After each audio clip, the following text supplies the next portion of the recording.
जय हिंद दोस्तों। जैसा कि आप लोग जानते हैं, कोर्ट के आदेशानुसार नोएडा के सुपर टेक ट्विन टावर को गिरा दिया गया। बताया जा रहा है कि टावर के निर्माण में बहुत सारे नियमों का उल्लंघन किया गया था, इसलिए इसे ध्वस्त कर दिया गया।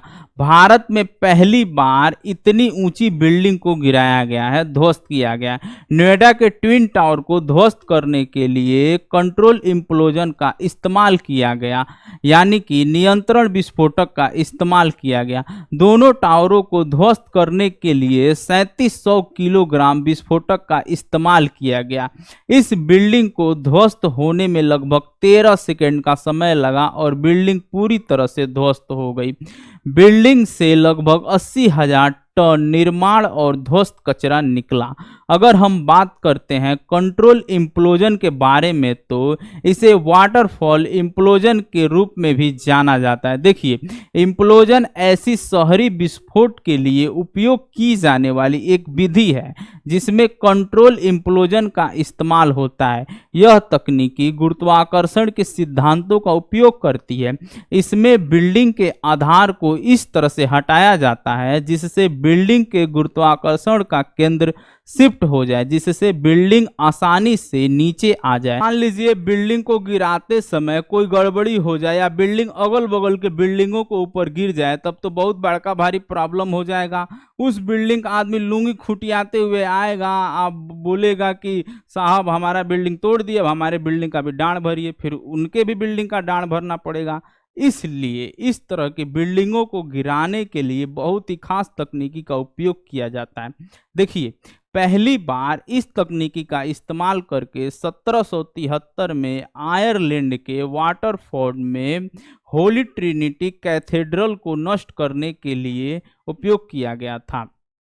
और 2020 में तटीय विनियमन क्षेत्र के नियम का उल्लंघन करने पर कोच्चि के मराडो में वेबनाड झील के सामने 4 लग्जरी वाटर फ्रंट को ध्वस्त कर दिया गया। अब बात करते हैं ट्विन टावर के बारे में, तो यह नोएडा ग्रेटर नोएडा एक्सप्रेसवे के पास स्थित था। ट्विन टावर में 2 बिल्डिंग था, एक का नाम था एपेक्स और दूसरे का नाम था सियान। इन दोनों टावरों में करीब 900 फ्लैट्स थे। इन दोनों टावरों की कीमत लगभग 70 करोड़ रुपए लगाई जा रही है। इस टावर की ऊंचाई लगभग 100 मीटर थी, यानी कि कुतुब मीनार से भी ऊंची हाइट थी। देखिए, 2004 में सुप्राटेक लिमिटेड कंपनी ने new Okhla industrial development authority को एक प्लान प्रपोज किया था और सोसाइटी का नाम था एमराल्ड कोर्ट, जिसमें टोटल 14 टावर्स थे और 9 फ्लोर बनाए जाने थे। कुछ समय के बाद में प्लानिंग में चेंजिंग किया गया, जहां 14 टावर्स बनने थे उसको चेंज करके 15 टावर्स की प्लानिंग हो गई और जहां 9 फ्लोर बनने थे उसको चेंज करके 11 फ्लोर कर दिया गया। और इसके बाद टावर नंबर 17 का भी नक्शा पास कर दिया गया। ये जो 2 नए टावर्स थे उनको बनाने के लिए गार्डन का भी एरिया यूज किया गया था।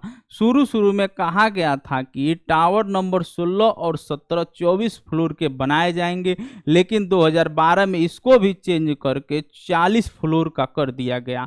अब दोनों टावर्स की ऊंचाई लगभग 121 मीटर तक हो गई। देखिए, उंगली पकड़ते पकड़ते पहुंचा नहीं पकड़ना चाहिए, नहीं तो पहुंचा पकड़ लेंगे तब तो काम गड़बड़ हो जाएगा।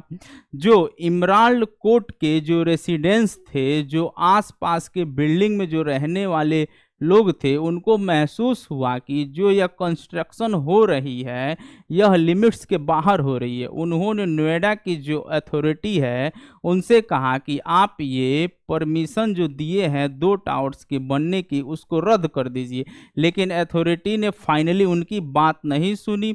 इसके चलते जो रेसिडेंस थे वे सुपर लिमिटेड कंपनी के खिलाफ इलाहाबाद हाई कोर्ट में केस कर दिए इलीगल इन कंस्ट्रक्शन का।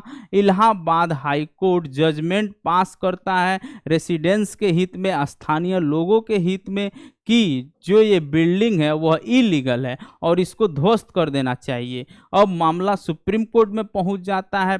सुप्रीम कोर्ट ने भी सुप्राटेक लिमिटेड कंपनी के खिलाफ फैसला सुनाते हैं, यानी रेसिडेंस के हित में, आसपास के स्थानीय लोगों के हित में फैसला सुनाते हैं और जजमेंट पास करते हैं कि बिल्डिंग को ध्वस्त कर दो। अब आप ये क्वेश्चन पूछ सकते हैं कि जिन्होंने अपना पैसा देकर अपना घर बुक कराया था उनका क्या होगा। तो सुप्रीम कोर्ट ने उनके लिए भी एक जजमेंट लेकर आए। सुप्रीम कोर्ट ने निर्देश दिया है कि जो कंपनी इस बिल्डिंग को बना रही थी उनको 12% ब्याज के साथ सारा पैसा वापस करना होगा। धन्यवाद।